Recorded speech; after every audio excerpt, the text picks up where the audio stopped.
As viagens humanas de exploração do sistema solar externo são controladas, até agora, de um único lugar no planeta Terra.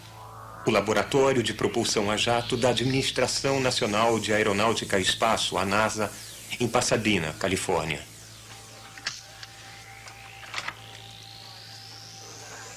Aqui, no domingo, 8 de julho de 1979, a espaçonave Voyager 2 iniciou a sua passagem próxima por Júpiter e suas luas. Sistemas funcionando. Controle de voo. Nós temos o controle. Confirme.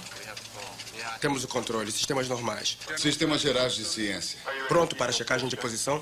Estou sim. Iniciando A checagem. espaçonave tinha sido instruída para explorar os sistemas de Júpiter por uma sequência de comandos enviada anteriormente por rádio para os seus computadores de bordo. 450 watts. A força está ligada desta vez. Sistemas DSE. DSE. Checar módulo Ok. LACP. O módulo LACP está longe do ponto de encontro. Vamos pegá-los às 2h10. Tudo bem, entendido. A última direção informada foi Aqui revertida. nós e a checamos pista o é a quanto pista um 1. emissário de viagem é fiel. Ele entende os comandos? Entendido. Como está a sua saúde, sua temperatura, seus cérebros, seu coração? Então, em cerca de 30 minutos, mais ou menos. Eles acabam de completar a checagem detalhada de posição e a espaçonave está seguindo a travessia do anel plano. Entendido, obrigado.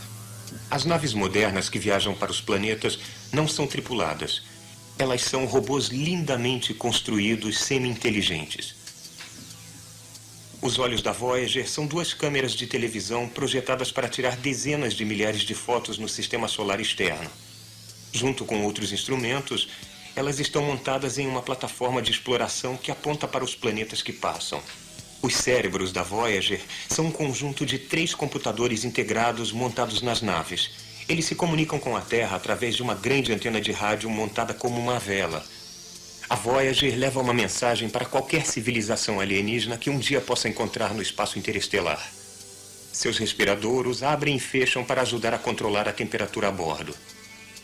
Mas a Voyager viaja para tão longe do Sol que não pode depender da energia solar. Em vez disso, possui uma pequena usina nuclear isolada do restante da nave.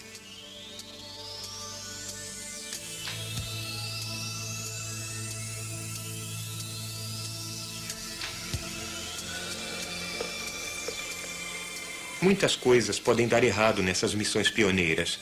Então, as pessoas ficam pouco à vontade no controle da missão da Voyager. Júpiter é cercado por uma concha de partículas invisíveis, mas extremamente perigosas, carregadas com alta energia. Se a Voyager voar muito perto, seus delicados equipamentos eletrônicos serão fritados. Uma colisão com uma pedra pequena nos anéis de Júpiter pode fazer a espaçonave se revolver totalmente fora de controle, com sua antena incapaz de achar a Terra, e seus dados se perderiam para sempre. A Voyager 1 e a Voyager 2 foram lançadas com um mês de diferença no fim do verão de 1977. Após muitos alarmes e quase desastres, elas conseguiram chegar com sucesso, com diferença de meses, ao sistema de Júpiter, onde trabalharam brilhantemente, fornecendo as primeiras visões próximas do poderoso Júpiter e de suas 4 grandes e misteriosas luas. Io, a mais interior das 4, Europa, e, afastando-se de Júpiter, Ganimedes, e a grande lua mais afastada, Calisto, em uma missão que custa $1 centavo por mundo a cada ser humano no planeta Terra.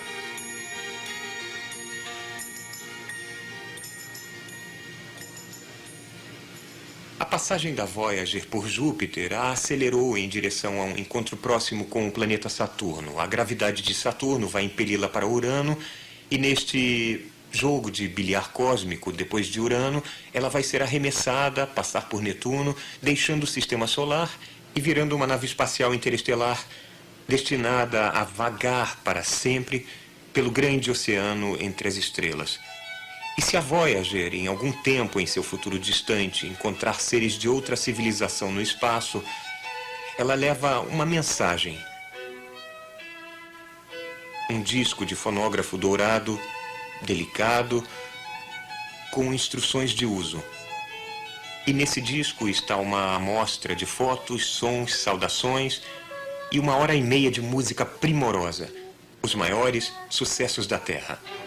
Um presente através do oceano cósmico de uma ilha de civilização para outra. O disco contém, em inglês, uma pequena saudação adicional escrita à mão que diz: para aqueles que fazem música em todos os mundos, em todos os tempos. Essas viagens de exploração e descobrimento são as últimas de uma longa série que caracterizou e distinguiu a espécie humana. Nos séculos XV e XVI, podia-se viajar da Espanha para os Açores em poucos dias, o mesmo tempo agora que é preciso para cruzar aquele pequeno canal da Terra à Lua. Na época, se levava alguns meses para atravessar o Oceano Atlântico e chegar ao que se chamava de Novo Mundo, as Américas. Hoje se leva alguns meses para atravessar o oceano do Sistema Solar Interno e chegar a Marte e Vênus, que são literalmente novos mundos à nossa espera. Nos séculos 17 e 18, podia-se viajar da Holanda à China em, digamos, 1 ou 2 anos. O mesmo tempo que se leva agora para viajar da Terra a Júpiter. E, em comparação com os recursos da sociedade, custava mais na época mandar veleiros para o Extremo Oriente do que custa agora para mandar uma nave espacial para os planetas. A paixão pela exploração está no coração do ser humano. Esse impulso de ir, de ver, de conhecer, achou expressão em cada cultura. A África foi circunnavegada por marinheiros fenícios a serviço de um faraó egípcio no século VII a.C. As ilhas do Pacífico foram colonizadas por navegadores hábeis e heróicos da Indonésia.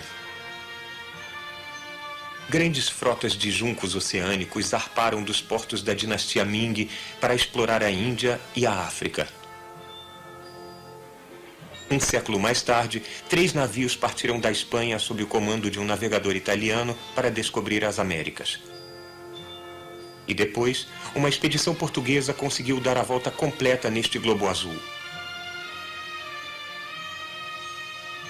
Esses viajantes de muitas culturas foram os primeiros exploradores planetários.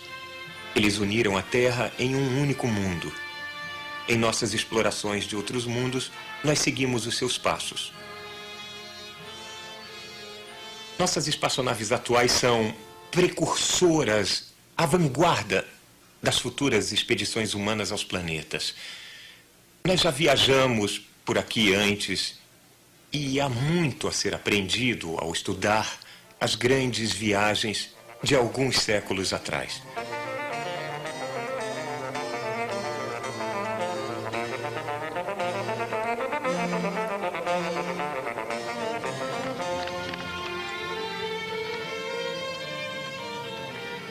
No século XVII, os cidadãos da nova República Holandesa seguiram um curso de vigorosa exploração planetária. A Holanda, na época, era uma sociedade revolucionária. Tinha acabado de declarar a sua independência do poderoso, porém estagnado Império Espanhol, e com recente autoconfiança, a Holanda abraçou, mais completamente do que qualquer outra nação de sua época, o espírito do esclarecimento europeu. Era uma sociedade racional, disciplinada e criativa. Mas pelo fato de os portos e navios espanhóis estarem fechados aos holandeses, a sobrevivência econômica da minúscula república dependia de sua habilidade em construir, tripular e operar uma grande frota de navios veleiros comerciais. A Companhia Holandesa das Índias Orientais foi um empreendimento combinado governamental e comercial que mandou veleiros para os cantos distantes do mundo para adquirir artigos raros e revendê-los com lucro na Europa. Tais viagens eram o sangue vital da República. As cartas e mapas de navegação eram confidenciais como segredos de Estado. Os navios às vezes saíam com ordens de navegação lacradas. As tripulações embarcavam para um destino desconhecido mais de um ano distante, no lado mais longínquo do planeta. Essas expedições eram explorações não apenas comerciais, embora com certeza houvesse muito disso. além dos apelos usuais de ambição, ganância, orgulho nacional e sede de aventura, os holandeses também eram motivados por uma curiosidade científica poderosa e uma fascinação por tudo que era novo. Novas terras, novos povos, novas plantas e novos animais.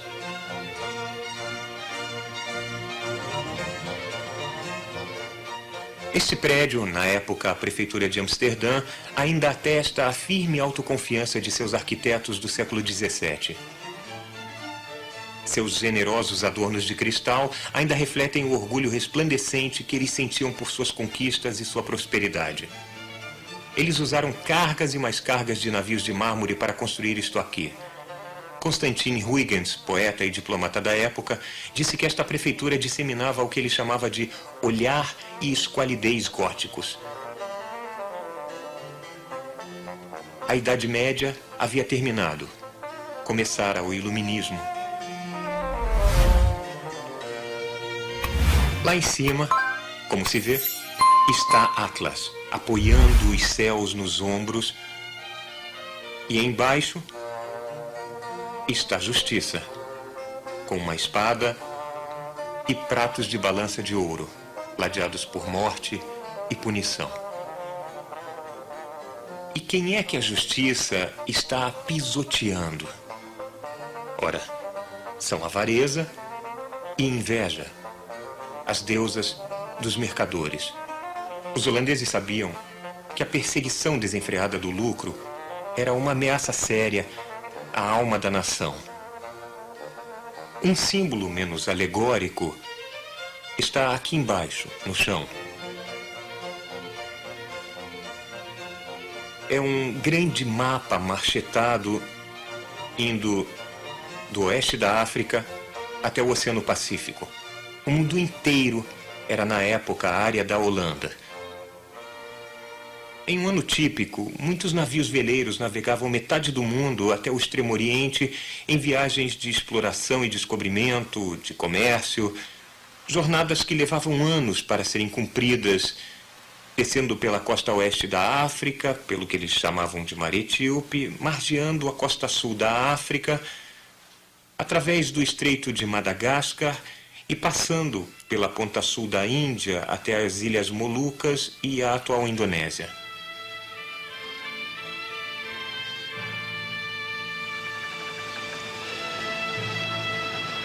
Outro conjunto de viagens foi para o sul e não para o leste, para a Nova Holanda, depois rebatizada como Austrália.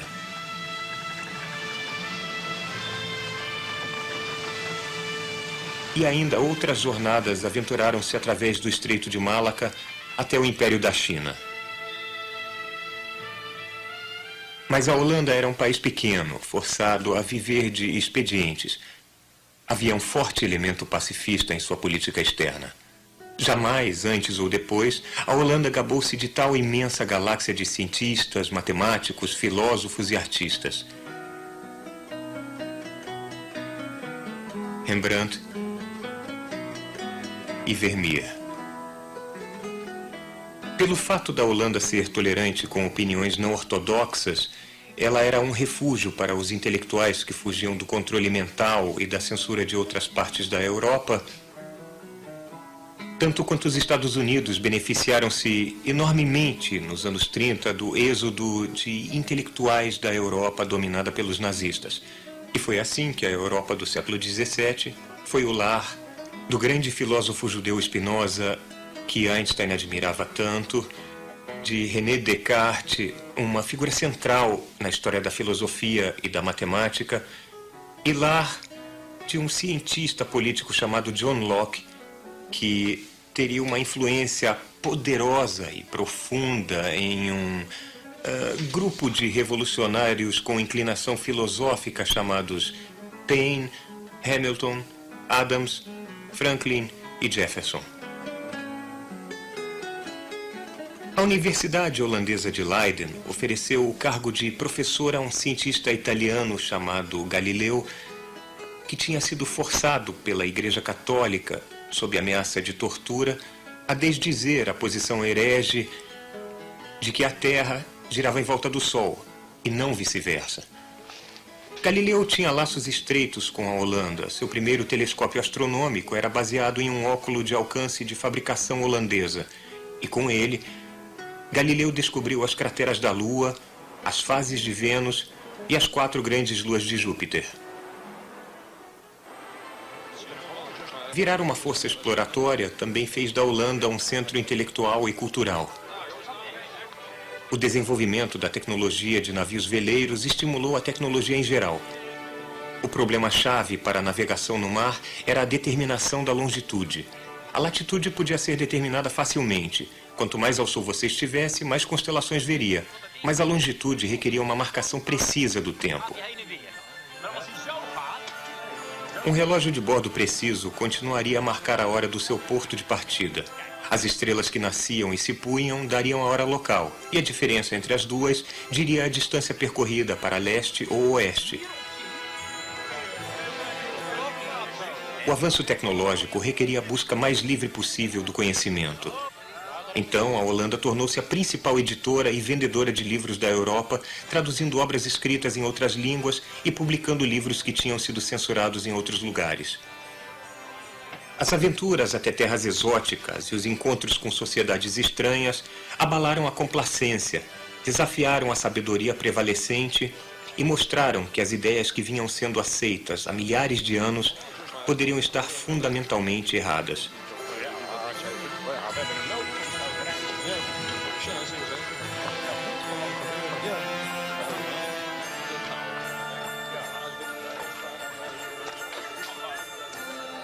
Numa época em que reis e imperadores governavam a maior parte do planeta, a República Holandesa era governada, mais do que qualquer outro poder do mundo, pelo povo. Eles desfrutavam de um certo bem-estar material. Mas o interior de suas casas, celebrado por uma geração de pintores holandeses, sugeria comedimento e discrição.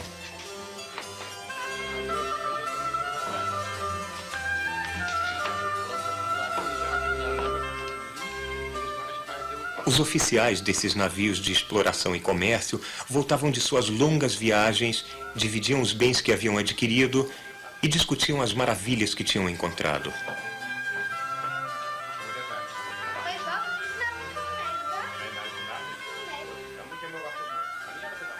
A Holanda prosperou em sua liberdade de pensamento.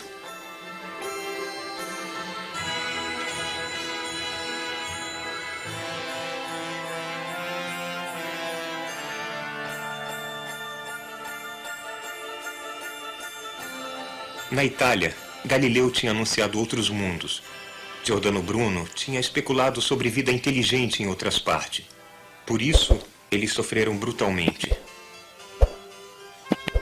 Mas na Holanda, o astrônomo Christian Huygens, que apoiava fortemente as duas ideias, era coberto de honras. Christian era filho de Constantin Huygens. O ancião Huygens distinguiu-se como mestre diplomata da época, um homem de letras, amigo íntimo e tradutor do poeta inglês John Donne. Constantin também era exímio compositor e músico.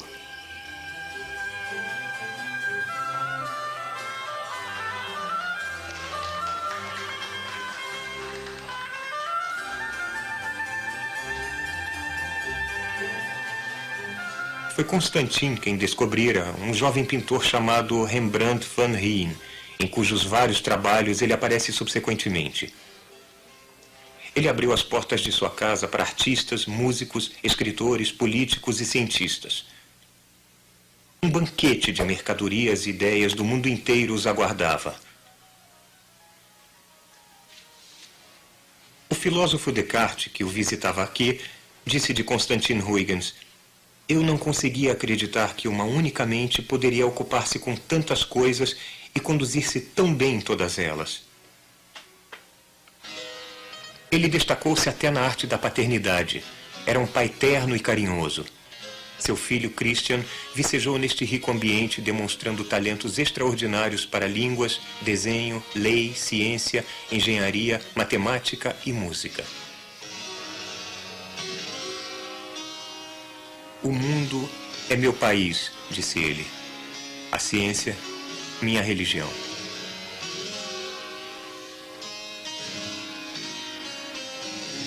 A luz era a ideia principal da época. O iluminismo simbólico da liberdade de pensamento e religião, a luz que banhou as pinturas da época e a luz como objeto de estudo científico. O microscópio foi inventado na Holanda nessa época e virou curiosidade de sala de estar. Seu inventor era amigo de Christian Huygens, um homem chamado Anton Leeuwenhoek.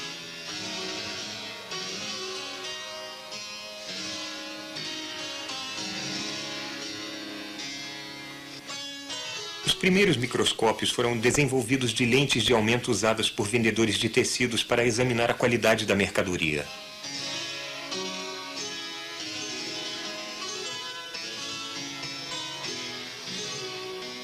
Leeuwenhoek e Huygens são os avós de muito da medicina moderna. Por causa de seu espanto, Leeuwenhoek descobriu um universo em uma gota d'água. Os micróbios que ele descreveu como animálculos e achava lindos.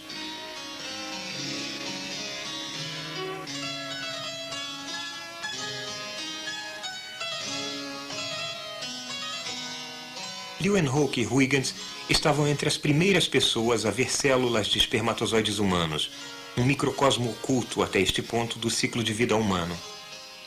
Leeuwenhoek tinha descoberto o mundo microbial.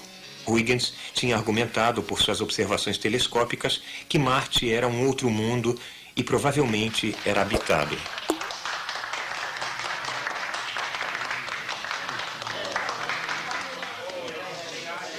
Que desperdício de planeta, pensou ele, se Marte for deserto. Então, a busca da Viking por micróbios em Marte pode remontar diretamente a Huygens e Leeuwenhoek na Holanda do século XVII.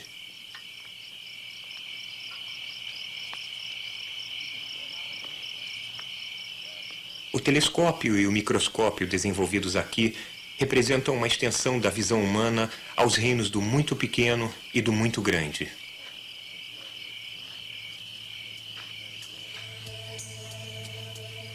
As nossas observações de átomos e galáxias começaram nesta época e neste lugar.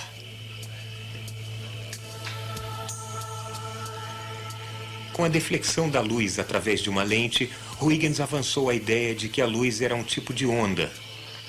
Ele lixou e poliu lentes para os telescópios sucessivamente maiores que construía, embora tenha levado um tempo para descobrir como usá-los adequadamente.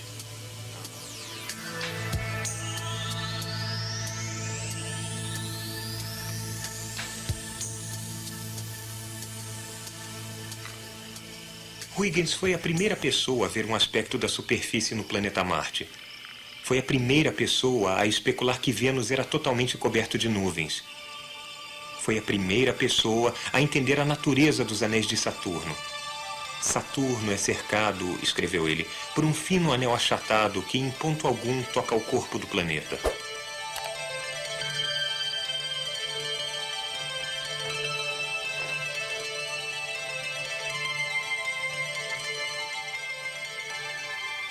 As suas descobertas com o telescópio teriam por si mesmas assegurado o seu lugar na história dos feitos humanos.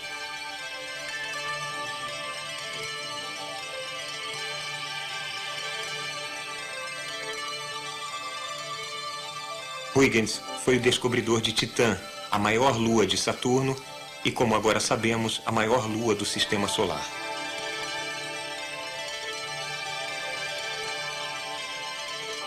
O tamanho imenso e as nuvens em transformação de Júpiter o extasiaram. Mercúrio a Saturno.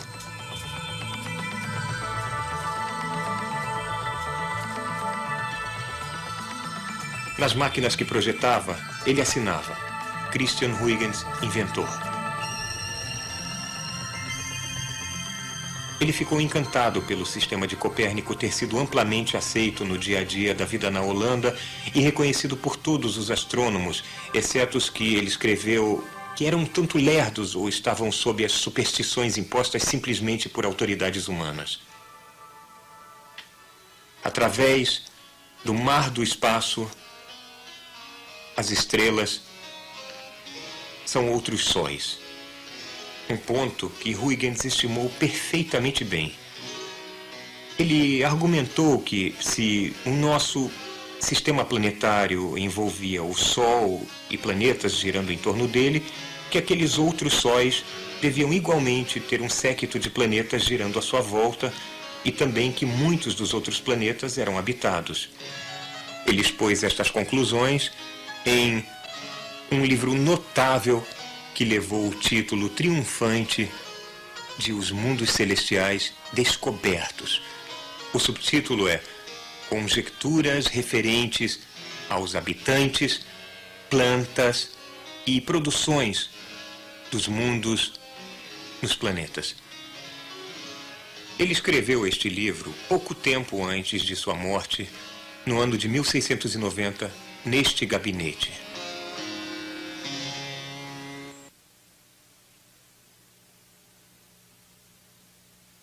De um modo geral, Huygens imaginou que os ambientes de outros planetas e também os habitantes de outros planetas eram como os que existiam na Europa do século XVII.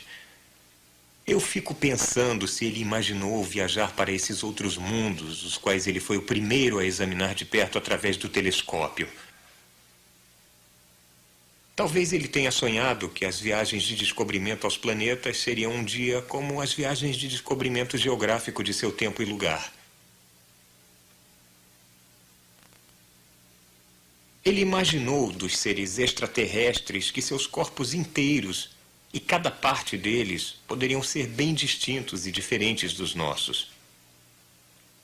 É uma opinião muito ridícula, disse ele, de que é impossível uma alma racional ocupar qualquer outra forma do que não a nossa. Que alguém pode ser inteligente, ele estava dizendo, mesmo se parecesse estranho. Mas então ele foi para a discussão de que eles não deviam parecer tão estranhos. Que os seres extraterrestres deviam ter mãos e pés, andar eretos, ter escrita e geometria, e até que as 4 grandes luas de Júpiter, os satélites de Galileu, deviam servir para fornecer ajuda para a navegação de conveniência para os marujos nos oceanos jupiterianos. Bom, talvez.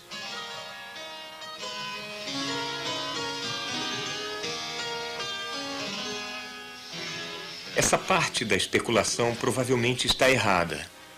Mas pense em uma civilização do século XVII com coragem e percepção para imaginar outras paisagens e outras inteligências.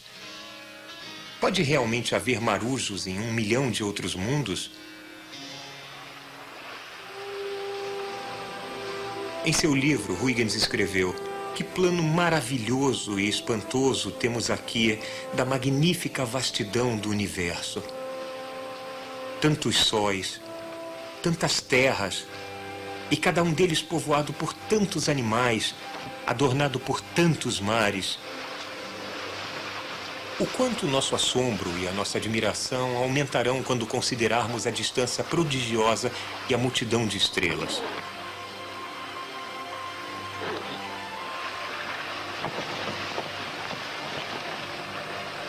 Os holandeses chamavam seus navios de barcos voadores, e as espaçonaves Voyager são suas descendentes, verdadeiros barcos voadores em direção às estrelas. E no caminho, explorando alguns daqueles mundos que Christian Huygens, um homem da Terra, conhecia e amava tanto. Histórias de viajantes. Alguns dos principais artigos que voltavam das viagens dos veleiros de séculos atrás eram histórias. Histórias de terras e criaturas exóticas.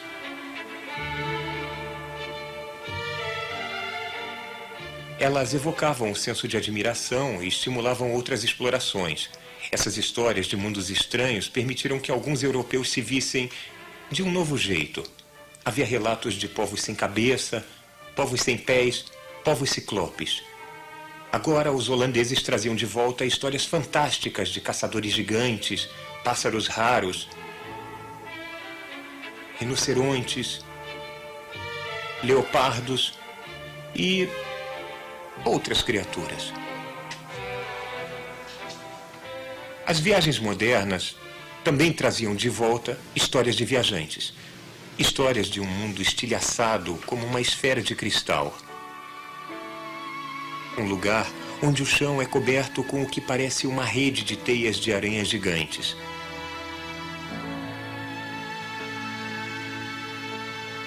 Um mundo com um oceano subterrâneo. Luas minúsculas em forma de batatas. Uma terra esburacada, amarela e vermelha de enxofre derretido e erupções vulcânicas com 300 quilômetros de altura.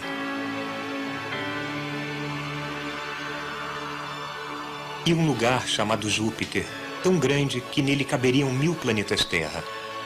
Não há montanhas, vales, vulcões, rios, apenas um vasto oceano de gás e nuvens. Tudo que vemos em Júpiter está flutuando no céu. Mas há muita coisa fascinante sobre Júpiter. Enquanto o sistema solar se condensava de gás e poeira interestelar, Júpiter adquiria a maior parte da matéria que não foi ejetada para o espaço interestelar e que não foi para dentro do sistema formar o Sol. Júpiter é feito em sua maior parte de hidrogênio e hélio, assim como o Sol. E se Júpiter fosse algumas dezenas de vezes maior, a matéria dentro dele teria sofrido reações termonucleares no interior e Júpiter teria começado a brilhar com sua própria luz.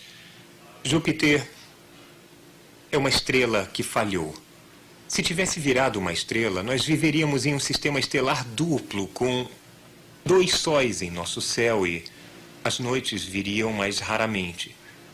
Bem abaixo das nuvens de Júpiter, o peso das camadas sobrepostas de atmosfera produz pressões que são muito maiores do que qualquer uma das encontradas na Terra. As nuvens são só esta pequena camada aqui. O interior profundo é este lugar de alta pressão. A pressão é tão grande que os elétrons foram espirrados de átomos de hidrogênio, produzindo hidrogênio metálico líquido. Mas no núcleo de Júpiter pode haver uma massa de rocha e ferro.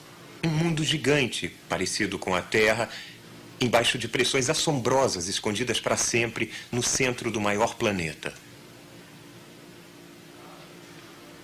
Antes da Voyager encontrar Júpiter, podia-se ver aquele planeta gigante brilhando à noite no céu, como os nossos ancestrais viram no último 1 milhão de anos. E a caminho de estudar os dados da Voyager, ao chegar aqui no laboratório de propulsão a jato, eu pensei que Júpiter jamais seria o mesmo de novo. Nunca mais. Apenas um ponto de luz no céu noturno, mas para sempre um lugar para ser explorado e conhecido.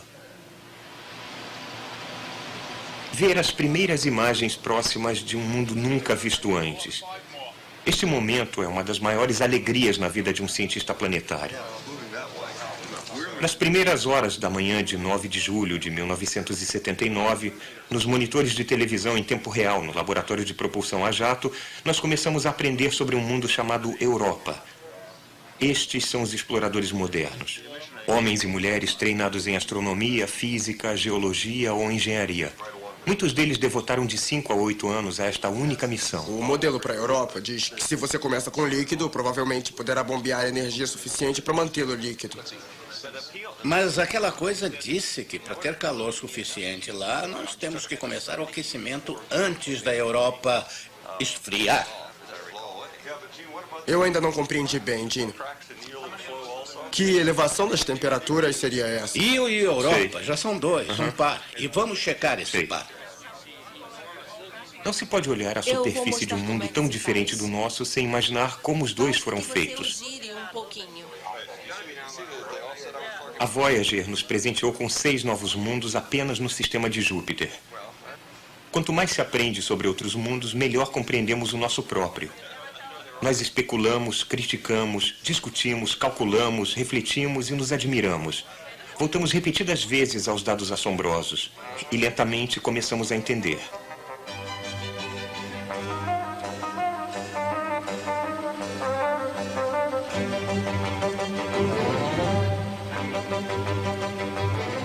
Os veleiros holandeses trouxeram de volta mercadorias raras e valiosas dos novos mundos que visitaram. As nossas espaçonaves Voyager mandaram de volta informações raras e valiosas para cais computadorizados neste litoral do mar do espaço. Aqui os dados são descarregados para serem armazenados, ampliados, processados e avaliados. Mapas de mundos alienígenas serão gerados dessa informação. Neste depósito eletrônico estão dezenas de milhares de imagens de mundos antes desconhecidos. Como uma imagem do sistema solar externo chega até nós? A luz do Sol brilha sobre a Europa e é refletida de volta para o espaço, onde parte dela atinge o fósforo das câmeras de televisão da Voyager, gerando uma imagem. A imagem é enviada por rádio através da imensa distância intermediária de 500 bilhão de quilômetros para um radiotelescópio na Terra, na Austrália, digamos. O telescópio, então, passa a informação via satélite de comunicações na órbita da Terra para o sul da Califórnia. De lá, ela é transmitida para um conjunto de torres de transmissão de micro-ondas, para um computador no laboratório de propulsão a jato, e lá é processada.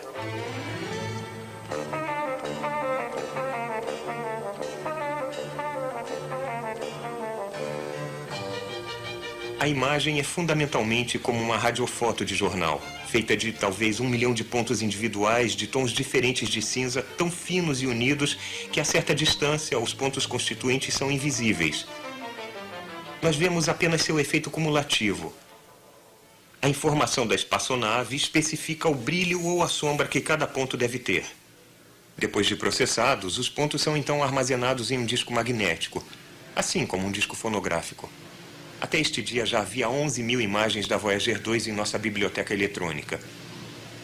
Finalmente, o produto final deste conjunto notável de elos e transmissões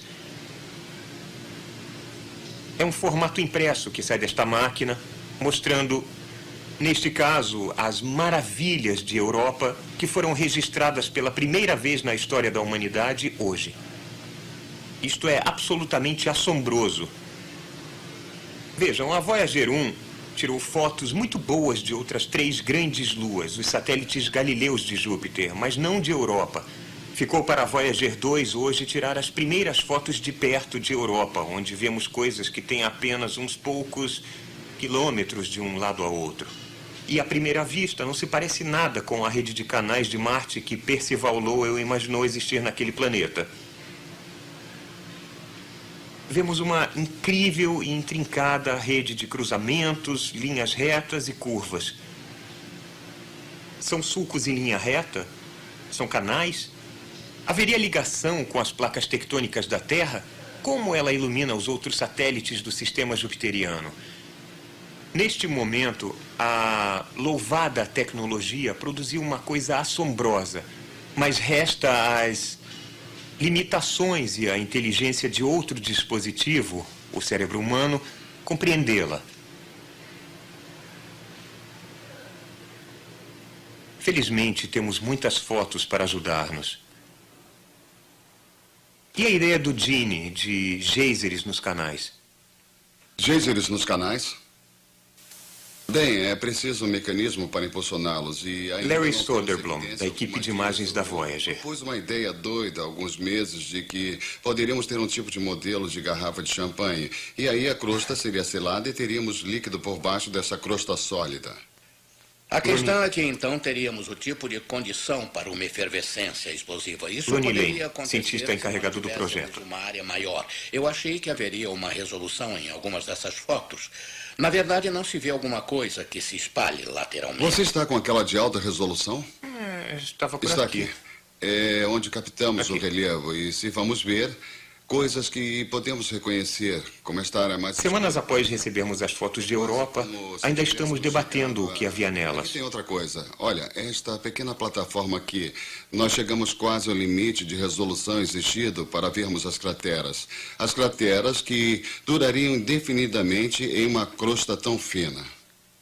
Além das linhas, há um vasto conjunto de pontos pequenos, muito finos, marcas que estão em sua maior parte no terreno malhado, como esses aqui. Você acha que são locais de saída de gases, crateras, fumarolas, sulfataras? Eu não sei, mas uma coisa eu digo para vocês. Eu acabei de marcar. Vamos dar uma olhada. Olha bem aqui, desapareceu. Está vendo o pico central? É, estou vendo sim. Olha o buraquinho. Está bem aqui. Dá pra ver o buraquinho, veja, sim. eu acho que deve ser impacto, mas olha o pico central. Quase não há crateras de impacto nesse planeta. Peraí, nós achamos um. Quase nenhuma, quase. É bem diferente de nenhuma. Então eu acho que talvez você tenha encontrado a exceção. Pode até não ser a exceção, mas alguma outra coisa. O que você acha? Talvez, mas eu não sei. Você perguntou dos buraquinhos que não conseguimos eu perguntei entender. dos buraquinhos mesmos. As grandes crateras desaparecem por alguma deformação geológica e as pequenas ficam. Mas estão bem na beira da nossa superfície. É porque elas têm 1/10 da profundidade da crosta sólida e rígida. Talvez. O processamento computadorizado das imagens revelou pelo menos alguns aspectos em Europa que parecem ser crateras de impacto. Mas alguma coisa eliminou as crateras grandes. O processamento por computador também teve um grande papel em uma das descobertas mais incríveis da Voyager feita na lua seguinte à Europa, um mundo chamado Io. Mesmo da Terra, dava para ver que Io tem uma cor estranha. Nós sabíamos que, de algum jeito, o enxofre tinha sido removido de sua superfície e ejetado para uma grande rosquinha de gás na órbita de Júpiter. Então, a Voyager 1 seguiu para perto de Io. Havia alguns lugares em Io que pareciam a boca de vulcões, mas era difícil ter certeza. Então, Linda Morabito, membro da equipe de navegação da Voyager, usou um computador para ampliar uma imagem da borda de Io para realçar as estrelas atrás. 4 dias depois do encontro da Voyager 1 com Júpiter, eu estava procurando um quadro de navegação ótica. Ampliando este quadrante em particular, ficou muito evidente para mim que havia uma anomalia crescente no canto superior esquerdo, saindo da borda de Io. O que seria? A nuvem estava exatamente na posição de um dos supostos vulcões. Então, basicamente, nós percebemos que o que nós estávamos observando era, na verdade, uma nuvem vulcânica e, de fato, uma erupção vulcânica. A Voyager havia descoberto o primeiro vulcão ativo além da Terra. Então descobrimos que Io tem muitos vulcões. Há pelo menos 9 nuvens vulcânicas ativas intermitentes e dezenas, talvez milhares, de vulcões extintos. As nuvens vulcânicas podem ejetar enxofre e outros átomos de Io e contribuir para a nuvem de enxofre que envolve Júpiter. Rios de enxofre derretido descem pelas laterais das montanhas vulcânicas e são as prováveis fontes das cores distintas de Io. Os vulcões podem estar drenando um vasto oceano subterrâneo de enxofre líquido embaixo de uma superfície que tem apenas poucos milhares de anos de idade.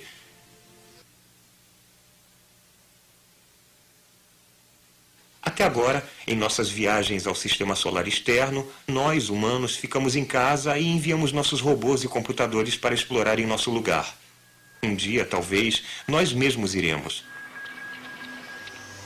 Mas suponha que, como os capitães navais holandeses do século XVII, os computadores a bordo da Voyager mantivessem um diário de bordo. Esse diário, uma combinação dos fatos da Voyager 1 e da Voyager 2, poderia ser mais ou menos assim. Dia 1. Depois de muita preocupação com provisões e instrumentos, nós decolamos com sucesso de Cabo Canaveral para nossa longa viagem aos planetas e estrelas.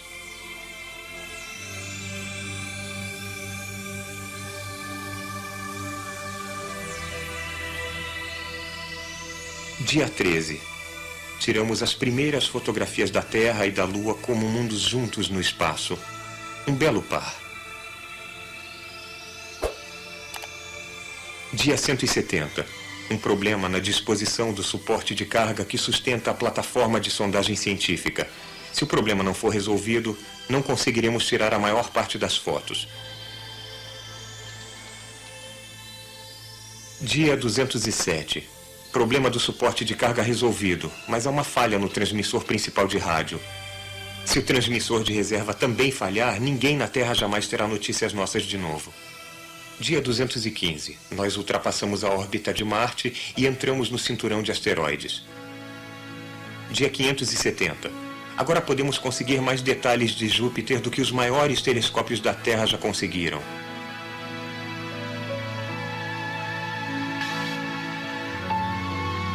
Dia 640. Os padrões de nuvem são distintos e deslumbrantes. pintor algum preso à Terra jamais imaginou um mundo tão estranho e tão lindo. As nuvens brancas são cristais de amônia suspensos e gelados. Não conhecemos a natureza das nuvens castanho-avermelhadas, talvez fósforo ou enxofre como corante, ou talvez moléculas orgânicas complexas do tipo que havia nos tempos iniciais da Terra. A origem da vida. E o que é o ponto vermelho? É uma imensa coluna giratória de gás, ultrapassando as nuvens adjacentes, tão grande que poderia abrigar meia dúzia de planetas Terra. Seu movimento nos hipnotiza.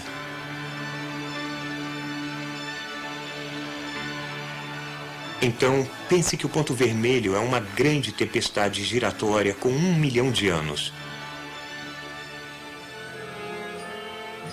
Dia 650. Encontro. Um dia de maravilhas. A nave manobra para que possamos tirar fotos da bacia multianelada de Calisto.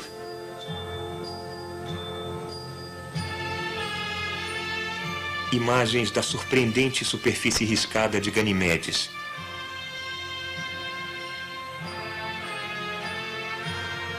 Uma passagem próxima à Europa e uma visão da vulcânica Io. Nós negociamos com sucesso os traiçoeiros cinturões de radiação e conseguimos atravessar o anel plano. Olhando para trás, nos maravilhamos com os anéis e vemos o Sol surgir por trás do planeta gigante.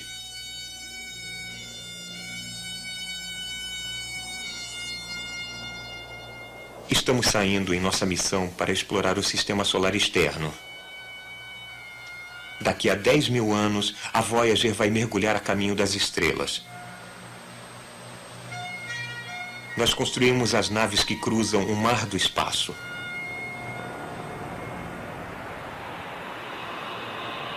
Passamos por Júpiter a 750 milhões de quilômetros do Sol. Por Saturno a 1,5 bilhão. Por Urano a 3 bilhões. Por Netuno, distante 4,5 bilhões de quilômetros. Em nossa nave da mente, retraçamos nosso itinerário das 2 espaçonaves Voyager em suas jornadas para Saturno e além. Saturno foi visto pela primeira vez através de um telescópio por Galileu. Seus anéis foram primeiro compreendidos por Huygens, mas somente agora começamos a penetrar em seus mistérios mais profundos.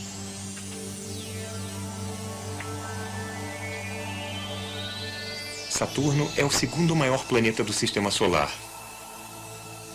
Como Júpiter, ele é coberto de nuvens e gira uma vez a cada 10 horas. Tem um campo magnético mais fraco, um cinturão de radiação mais fraco e um grande, magnífico e refinado sistema de anéis.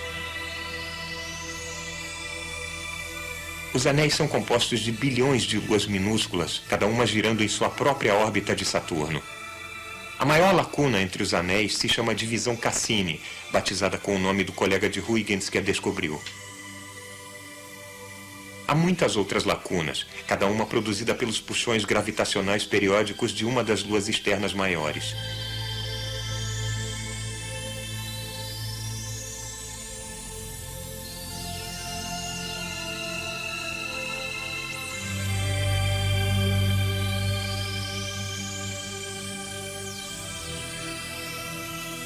Logo abaixo dos anéis planos, vemos um céu cheio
Longe dos anéis, banhada em sua luz vermelha, encontramos a imensa lua de Saturno coberta de nuvens, Titã. Descoberta por Christian Huygens, é a maior lua do Sistema Solar.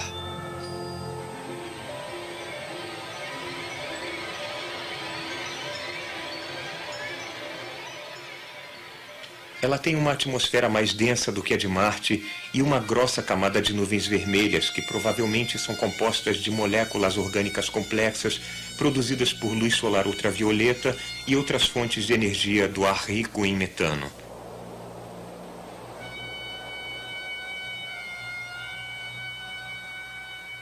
Nave alguma da Terra jamais penetrou nessas nuvens e viu de perto a superfície desse mundo sedutor.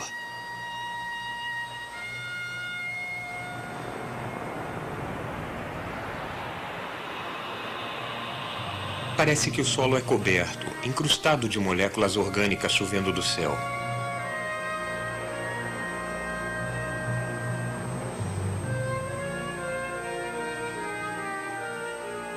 Pode haver vulcões e vales de gelo e, apenas talvez, escondido nos lugares quentes, algum tipo muito diferente de vida.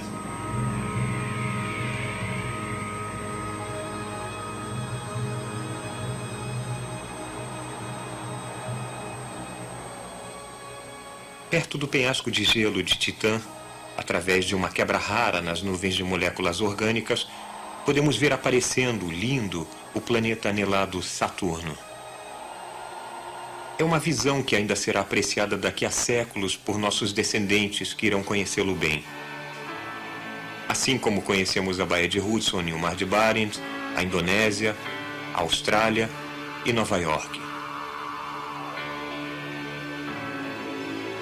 Eles vão olhar para trás no tempo, quando Titã foi vista pela primeira vez pelas espaçonaves Voyager em suas jornadas épicas, além dos planetas gigantes do Sistema Solar, até a grande escuridão entre as estrelas.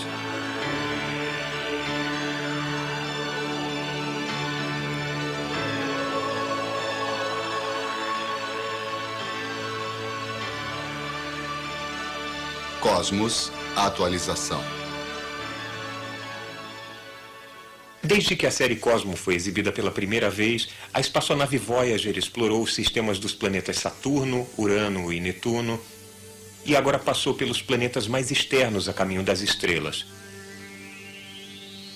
Nós inserimos o sabor desses encontros no nosso Diário do Capitão. Mas com o processamento de imagens, fomos capazes de reconstruir filmes incríveis de alguns desses mundos. Aqui, por exemplo, está Júpiter com sua grande mancha vermelha. E a vulcânica Io girando à nossa frente. A gelada Encelado, uma pequena lua de Saturno na qual, em sua maior parte, de alguma forma, as crateras derreteram. E Miranda de Urano, o austero Netuno Azul. Ou considerem Titã, a lua gigante de Saturno. Nós pegamos o nitrogênio e o metano em sua atmosfera, os irradiamos em laboratório com elétrons do tipo que são lançados em Titã do campo magnético de Saturno e fizemos isto aqui, que casa quase que perfeitamente com as propriedades observadas do nevoeiro de Titã. O que é isto? É uma mistura de moléculas orgânicas complexas. Se jogarmos um pouco disto na água, teremos, dentre outras coisas, aminoácidos, os blocos de montar das proteínas. Então, os materiais que iniciam a vida estão chovendo dos céus de Titã como maná do paraíso. Eu mal passo a esperar até que a missão Cassini mande uma sonda atravessar o nevoeiro orgânico de Titã até a sua superfície enigmática. A espaçonave Voyager foi em frente, passou pelos planetas em direção às estrelas, ainda mandando dados. Ao deixar a parte planetária do Sistema Solar, a Voyager 1 virou-se para tirar as últimas fotos dos planetas do Sistema Solar. E uma dessas fotos era da Terra, um ponto azul minúsculo em um raio de sol. Aqui está. É onde vivemos, a nossa casa. Nós, seres humanos, somos uma espécie e este é o nosso mundo. É nossa responsabilidade tratá-lo com carinho. De todos os mundos em nosso sistema solar, é o único, até onde sabemos,